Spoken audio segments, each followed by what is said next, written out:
ये देखते हैं आज मार्केट में क्या हो सकता है। देखिए कल निफ्टी 50 की एक्सपायरी थी। कल भी बहुत अच्छा ट्रेड मिला था, जिस हिसाब से बताया गया था उसी हिसाब से देखें तो निफ्टी 50 में जो है देखने को मिला था हमें। कैसे, जरा एक बार देख लेते हैं उसको, उसके बाद आगे की आज की चर्चा करते हैं हम लोग। ठीक है।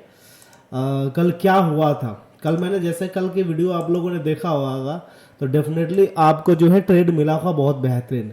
ये एक सप्लाई जोन था, मार्केट इस रेंज में ही खुली जिस रेंज में डिस्कशन हुआ था, और उसके बाद 15 मिनट में देखो बहुत ही खूबसूरत सा बेरिश इनगल्फिंग बना हुआ, ये देख रहे हो ना, बेरिश इनगल्फिंग बना हुआ, और 1:2 बहुत ही इजीली यहाँ से हमें मिल गया था। बहुत बेहतरीन ट्रेड मिला था। आज देखते हैं क्या हो सकता है निफ्टी 50 और निफ्टी बैंक में। क्यों? क्योंकि ये नए वीक की शुरुआत है, बिल्कुल फ्राइडे है आज। तो जितने भी वीकली एक्सपायरी थे वो ख़त्म हो चुके हैं, मंगलवार से लेकर आपके बृहस्पतिवार तक। बात समझ में आ रही है ना। अब जो है शुक्रवार से शुरू है नया सेशन। नया सेशन में मतलब निफ्टी बैंक, निफ्टी 50 और फिर निफ्टी का अब एक्सपायरी अगले हफ्ते आने वाली है। तो देखते हैं क्या हो सकता है। ठीक है, सबसे पहले हम बात कर लेते हैं निफ्टी 50 ओपनिंग कहाँ हो सकती है। ग्लोबल इंडेक्स देखते हैं। ग्लोबल इंडेक्स में गिफ्ट निफ्टी है 22,059, लगभग 22,060 के करीब। हमारा फ्यूचर जो है 22,102, मतलब लगभग 50 से 55 पॉइंट गैप डाउन खुलने वाले हैं हम लोग। 50 से 55 पॉइंट गैप डाउन का मतलब हो गया कि मार्केट हमारी खड़ी है 22,014 के करीब या 11 के करीब, मान लो, है ना, कुछ भी जो दिख रहा है आपको। ठीक है।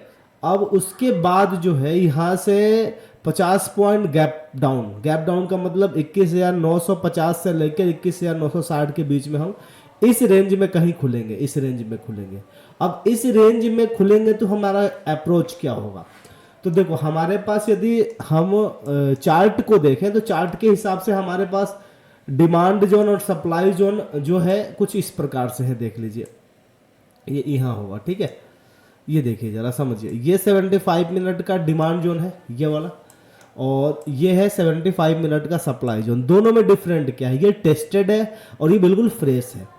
तो हमारे लिए जो बेटर ट्रेड होगा, बेहतरीन सा ट्रेड होगा, वो क्या होगा कि मार्केट यहाँ कहीं खुल रही है, इस रेंज में कहीं खुल रही है, और जस्ट यहाँ मान के चले इस रेंज में कहीं मार्केट खुल रही है। बात समझ में आ रही है ना। और इस रेंज से मार्केट क्या करे, इस रेंज से मार्केट ऐसे फॉलो यहाँ पे आए, और यहाँ आने के बाद फिर ये ऊपर की तरफ जाए यहीं तक। तो ये जो पुल बैक आएगा, ये जो पॉइंट आएगा ये वाला, इसको हम क्या कर सकते हैं, ट्रेड कर सकते हैं। देखो एक्चुअल में हम ट्रेंड आइडेंटिफाई कैसे कर सकते हैं, क्या चल रहा है अभी, ट्रेंड का माहौल क्या है।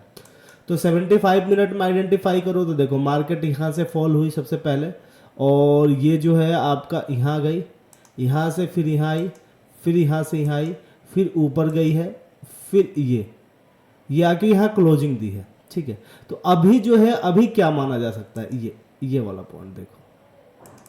तो देखो यदि बुलिश सिग्नल होगा मार्केट का, तो ये जो ब्रेक है, जो ये लो है, कल का लो है, इसको यदि बिना ब्रेक किए मार्केट ऊपर चलती चली जाए तो समझ लेना कि अब ये जो है बुलिश हो चुका है। हालांकि यहाँ से यहाँ तक जो स्ट्रक्चर है बुलिश स्ट्रक्चर ही है 75 मिनट में। बात समझ में आ रही है ना। देखो यहाँ से ये पूरा का पूरा जो स्विंग बना है ये क्या है, बुलिश का ही स्विंग बना है। अब यहीं पे मार्केट खुल रही है, तो या तो मार्केट यहीं से रिटर्न होकर ऊपर चली जाए, या मार्केट यहाँ पे आए, यहाँ पे, और यहाँ आने के बाद मार्केट यहाँ पे आए, यहाँ से ऐसे आए, मार्केट यहाँ खुले कहीं और यहाँ आए, और यहाँ खुलने के बाद ये इस तरीके से जाए। बात समझ में आ रही है क्या आप लोगों को। इस तरीके से हम प्लान कर सकते हैं, यहाँ से हम एक ट्रेड ले सकते हैं, लॉन्ग ट्रेड ले सकते हैं। ठीक है, अदरवाइज एक सिनेरियो ये हो सकता है। दूसरा क्या हो सकता है, मार्केट इसी रेंज में कहीं खुले और नीचे ना गिर के ऊपर जाने लग जाए तो कोई दिक्कत नहीं। मार्केट यदि ऊपर यहाँ से जाने लग जाएगा तो हम कोई ट्रेड प्लान नहीं करेंगे।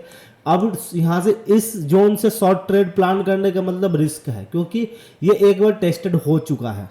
ठीक है, तो यहाँ से हम क्या कर सकते हैं, यहाँ से मार्केट को ऊपर जाने देंगे, और जब इस सप्लाई जोन में आएगा, ये भी एक सप्लाई जोन है, इस सप्लाई जोन को हम डिलीट कर देते हैं। और ये जो देखोगे ना 75 मिनट में, ये एक सप्लाई जोन है बहुत ही बेहतरीन सा, ये वाला,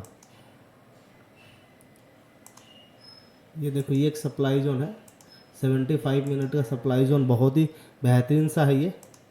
तो हम क्या कर सकते हैं, यहाँ मार्केट ऑन हो और यहाँ होने के बाद या तो मार्केट यहाँ है और यहाँ पे बुल मिले तो हम ऊपर की साइड में ले ले, अदरवाइज यहाँ से मार्केट ऊपर जाए, यहाँ जाएगी तो पुल बैक मिल सकता है छोटा सा यहाँ के लिए, लेकिन ये स्पेस नहीं बचेगा। लेकिन यहाँ पुल बैक लेने के बाद फिर यहाँ पे जाए तो यहाँ से हमें एक बहुत शॉर्ट ट्रेड अच्छा मिल सकता है। लेकिन आज कम ही चांस है कि यहाँ जाएगी, हालांकि मार्केट को कुछ कहा नहीं जा सकता। यदि रैली आ गई तो यहाँ से बिल्कुल यहाँ तक जा भी सकती है, ठीक है। तो 2-3 अप्रोच है, या तो सबसे बेहतरीन क्या होगा, मार्केट यहाँ से ऑन हो और यहाँ पे ये जो ट्रेड हम लेंगे ये बेस्ट ट्रेड होगा। समझ में आ रही बात। उसके अलावा हम बात करें तो मार्केट यहाँ से ऊपर जाए यहाँ पे, तो ये जो शॉर्ट ट्रेड लेंगे ये नहीं लेंगे हम, क्योंकि ये टेस्टेड जोन है और टेस्टेड जोन ज़्यादा काम नहीं करते हैं, ठीक है। निफ्टी बैंक में क्या हो सकता है, निफ्टी बैंक की बात कर लिया जाए तो निफ्टी बैंक भी सीधा सा अप्रोच है। ये एक सप्लाई जोन था, अब ये सप्लाई जोन के ऊपर मार्केट खुली थी तो ये ब्रेक तो हो चुका है, no doubt supply zone break हो चुका है, लेकिन फिर भी ये एज ए अब रेजिस्टेंस काम कर रहा है, पहले सपोर्ट काम कर रहा है। पहले ये रेजिस्टेंस का काम कर रहा था, अब ये ब्रेक होने के बाद सपोर्ट का काम कर रहा है। तो यहाँ से यदि ब्रेक होता है इस रेंज में कहीं मार्केट खुलेगी तो यहाँ भी वही सिनेरियो है, मार्केट यहाँ पे आए 75 मिनट के फ्रेश डिमांड जोन पे और यहाँ से मार्केट ऊपर जाए तो यहाँ पे हम बुल कॉल ले सकते हैं। अदरवाइज मार्केट यहाँ ऑन हो फिर यहाँ जाए, यहाँ से बहुत बेहतरीन सप्लाई जोन मिल सकता है, यहाँ से सेलिंग का ट्रेड मिल सकता है बेहतरीन सा। तो 2 अप्रोच हो सकता है, मार्केट यहाँ से या तो देखते हैं जरा, मार्केट यहाँ से यहाँ पे आए तो ये वाला स्विंग पकड़ने की कोशिश करेंगे, ये वाला, या दूसरा क्या हो सकता है मार्केट यहाँ से यहाँ जाए और यहाँ से ये जो स्विंग होगा इसको पकड़ने की कोशिश करेंगे। अच्छा, बीच में ये कह सकते हो कि ये भी तो पकड़ सकते हैं, नहीं, क्योंकि ये कंफर्मेशन नहीं है कि यहाँ से मार्केट यदि जाएगी ऊपर तो ये कहाँ से रिटर्न होगी। समझ में आ रही बात ना। तो हम वही चीज़ देखेंगे जो बिल्कुल हमारे लिए परफेक्ट होगा। बात समझ में आ रही है ना। तो इस तरीके से निफ्टी बैंक और निफ्टी 50 में क्या कर सकते हैं, ट्रेड प्लान कर सकते हैं हम लोग, ठीक है। अच्छा, एक चीज़ और, यदि ये इन्फॉर्मेशन केवल एजुकेशन पर्पज़ के लिए दिया जा रहा है, बार बार मैं कह रहा हूँ, ये कोई रिकमेंड नहीं है कि आप कॉल और पुट खरीदें, वो आपका रिस्क रिवॉर्ड होगा, वो आप समझेंगे। बात समझ में आ रही है ना। ये केवल मेरा एक व्यू है और इस व्यू के हिसाब से यदि मार्केट चलती है तो आप ट्रेड प्लान कर सकते हैं अपने रिस्क और रिवॉर्ड के हिसाब से।